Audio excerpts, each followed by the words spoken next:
Hello and welcome to episode 6 of the Wrestling Review podcast. We are looking at Monday Night Raw from the 22nd of February 1993.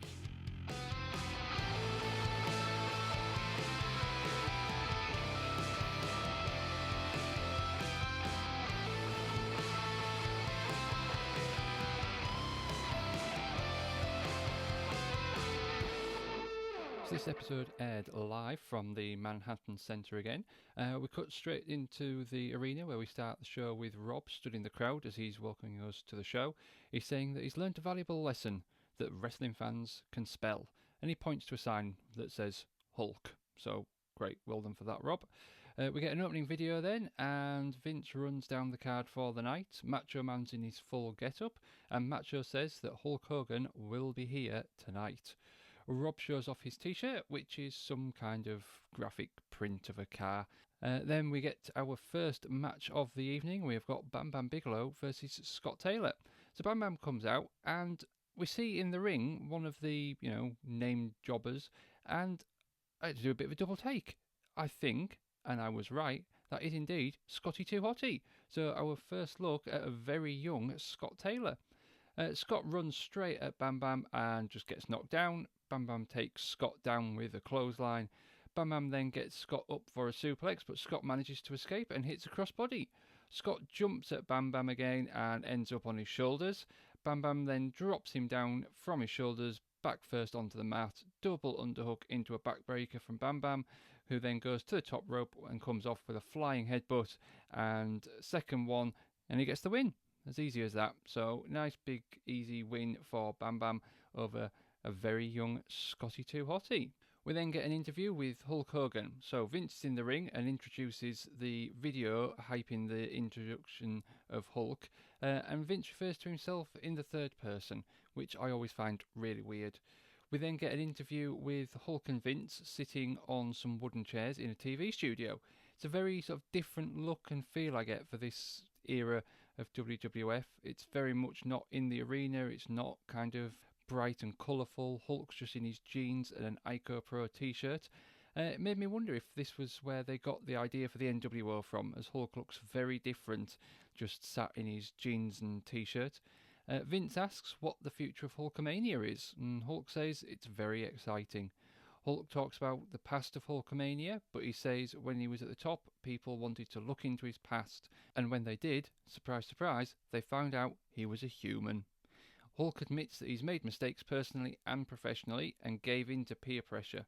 Hulk says that there's a tabloid terrorism going on, and thank God Hulkamaniacs don't worry about that. So I guess at this point he must be talking about the steroid scandal. I don't know exactly when that was, but the fact that he's talking about personal and professional mistakes and giving in to peer pressure, he's kind of alluding to something there that I'm not sure general fans know about at this point. I certainly don't now looking back. So yeah, it was kind of a really interesting interview with Hulk, very different for the time, and kind of makes you think that they may be looking at a different direction. I don't think they do, but yeah, it was nice to see. Back from the break, and we've go straight into our second match, which is a six-man tag team match. So we've got the Beverley Brothers and Shawn Michaels versus the Nasty Boys and Tatanka. Shawn comes out as we come back and poses in the ring. The Nasty Boys are out next, followed by Tatanka, who goes right after Shawn. Shawn is thrown to the outside with a huge back body drop over the top rope. We get a pit stop, apparently, by the Nasty Boys, which involves ramming both Beverley Brothers into one of the Nasty Boys' armpits. Lovely. Shawn comes in and using his speed against the Nasty Boys. Shawn distracts while the Beverley Brothers double team. Shawn gets his head rammed into the floor and then two clotheslines. Tatanka tags in and Shawn quickly gets out of there, obviously wanting no part of Tatanka at all. Tatanka with the armbar and then tags in Sags of the Nasty Boys. Shoulder breaker from Sags. Tatanka comes back in to take over on the armbar. Tatanka with a hard chop and then goes back to the armbar. A tag to Knobs, who keeps working on the arm. We come back from the break and Rob says that they are starting again and that they weren't really wrestling during the break. Great, Rob. Thanks for that. I don't understand why he's there. I really don't. I don't enjoy his commentary. I don't enjoy his jokes. I think he adds nothing whatsoever to the commentary. He just makes these silly comments, jokes. I don't know. I don't enjoy Rob Bartlett being there. We missed what happened to Knobs on the outside, but back inside and Shawn tags in. Shawn goes for the pin and after a double team from the Beverley Brothers, but gets a 2 only. Quick tags, Shawn back in and misses a shoulder in the corner and hits his shoulder on the ring post and gets tagged first to Knobs. Knobs comes in and kicks Shawn in the face. Both men are down now from not really sure what it was, but a bit of a miscue I think. Knobs gets the tag finally to Tatanka. In with Shawn, who bumps hard for Tatanka. Hard chop from Tatanka then takes down the Beverleys. Chop takes down Shawn, and Tatanka goes to the top rope. Chop off the top rope, and Shawn kicks out at 2. A Samoan drop, and again Shawn kicks out at 2. Nasty Boys and the Beverleys then fight on the outside. Tatanka gets the roll up and the 3 count. So Tatanka with a pretty clean win over Shawn Michaels. Interesting to see there that Shawn did the loss, took the loss in the match there for Tatanka. Yeah, again, another of those matches where it was okay. It was better than some we've seen.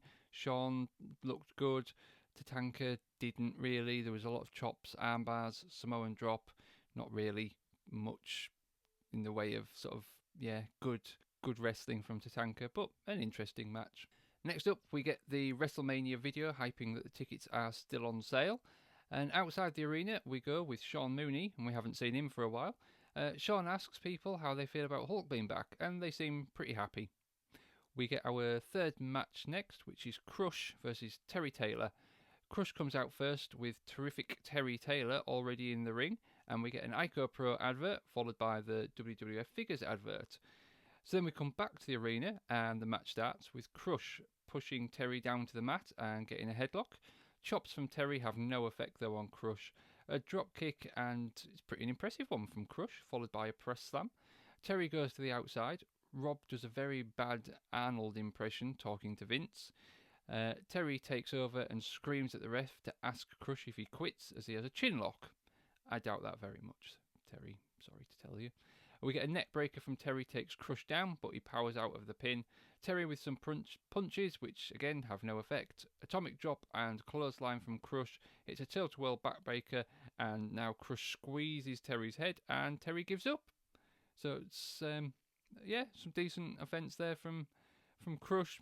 Looked quite good, but yeah, nothing again too spectacular. We get a look back at last week with Ted, IRS and Brutus, and Hulk will be here next. So coming up after the break, we get our first look at Hulk Hogan. So we come back from the break and we've got Vince in the ring. Now, I'm not a Hulk Hogan fan at all. I've zero respect for Hulk. I think looking at what's happened recently, he's not the sort of person that we should still be looking back fondly at, maybe. I think, time's passed, but when I set out to do this podcast, I wanted to look at the events at the time, not kind of looking back with hindsight. I didn't want to sort of take recent sort of current day things into account. I wanted to watch this as though I was the viewer at home watching the show. What did I think of it? What was the product like at the time? So I think it would be a bit unfair then to sort of take that bias of modern day, what we know about Hulk, and apply it to that, which, it's against the sort of spirit of what I wanted. So, yeah, it was interesting to see Hulk. He was obviously a big name at the time. He's been away. This was his return. I didn't know that we'd even see him on the podcast, to be honest. I thought by this point, the sort of Raw era seems already a bit late in Hulk's career to be with the WWF. I was kind of expecting he'd be WCW by now, or at least out of wrestling doing movies. So yeah, let's take a look. Let's see what happened when Hulk came back to the WWF and made his very first Monday Night Raw appearance. So Vince is in the ring and brings Hulk out. The crowd seem very excited to see him, but it did sound odd with such a small crowd. The Manhattan Center isn't a large crowd at all, so yeah, a decent pop for Hulk, but it was a small crowd. Hulk poses and looks more like Hulk now in the red and yellow than when we saw him earlier. Hulk wants to talk about what happened here last week. He was waiting for his best friend to come out, but he wasn't happy with IRS. He keeps calling Ted the multi-million-dollar man. Hulk says that he knew Brutus's face was crushed into a million pieces, but he's okay. Brutus has a broken nose, but he looks more like a wrestler, apparently, according to Hulk. Hulk then thanks the big man upstairs for being there with Brutus, and then thanks Jimmy Hart. Hulk states that he is back in the WWF, and the crowd seem very happy about that. Hulk's on a mission to put right the wrong, and Hulk brings out Brutus the bionic barber beefcake. Brutus comes out in red and yellow with a bandage over his nose, and just like Hulk, Brutus wants to thank the big man and Jimmy Hart. Hulk says that they will cease their assets one at a time, and they are starting with Jimmy Hart, and introduces him as their new manager. Just as well, because Brutus can't do a promo. He is awful, yet again. Last week, awful. What he says here, awful. Just stop putting a microphone in front of Brutus. He cannot cut a promo. Again, just sounds... he sounds out of it. Let's be honest. He sounds like he's on something here. Maybe he is, but it's not good. Jimmy says that he's managed a lot of tag teams, but these two will be the greatest tag team of all time. He's always admired Hulk, and Jimmy says that he will take his vitamins every day, but that Money Inc. better start saying their prayers. Hulk then dubs them as the Mega Maniacs and says Jimmy needs to get them in tag team or singles matches against Money Inc. Hulk's music then plays as he poses in the ring with Brutus and Jimmy. It was decent, it was okay. I think after being away for so long, not the best return for Hulk, but at least he's coming straight back into a storyline. Is a storyline with Brutus and Money Inc. the best use of Hulk Hogan? Arguably no. But then, at this era, this time, is he the big name that he was? Is he going to, be at the top of the card? I don't think so. It seems already like Hulk looks out of place on Monday Night Raw. It's weird. We get another WrestleMania hype video, and again, back to Hulk posing in the ring. So I guess for the live crowd, he did quite a bit of posing. We then get our fourth match of the evening, which is The Undertaker versus Skinner. I was watching this and thinking, there doesn't seem a whole lot of time left in this show, but looking at how a lot of the matches go, that's fine, because they're all squash matches, and I just assumed The Undertaker was going to destroy Skinner. Taker comes out then with Paul, and Skinner's already in the ring. We come back from a break, and then we're already in progress with the match, but then we get a Slim Jim advert right after we come back. Vince says that we're running out of time. We go back to the match, and Skinner knocks Taker to the outside, and we go off the air with Vince saying that we'll get the conclusion of this match, as well as a championship match, which will be Bret Hart versus one of the Head Shrinkers next week. So, yeah, a little bit of a random finish to the show, but I guess maybe that's what we're going for here with Raw being live. Anything can happen. We're partway through a match, but, that's the end of the show. It's time to go. We're gonna go. So yeah, be interesting to see next week how the Undertaker Skinner match finished. It was another standard episode of Raw from '93 here. I think they're starting to find their feet a little bit more. I kind of liked the different look with the sit-down interview with Hulk and Vince. Nothing of note really wrestling-wise on the show. We're getting towards sort of WrestleMania time. Hopefully things start picking up a bit. But again, yeah, really interesting to see these early episodes of Raw and see what it was like, because it is still nothing like I knew Raw from the mid-90s.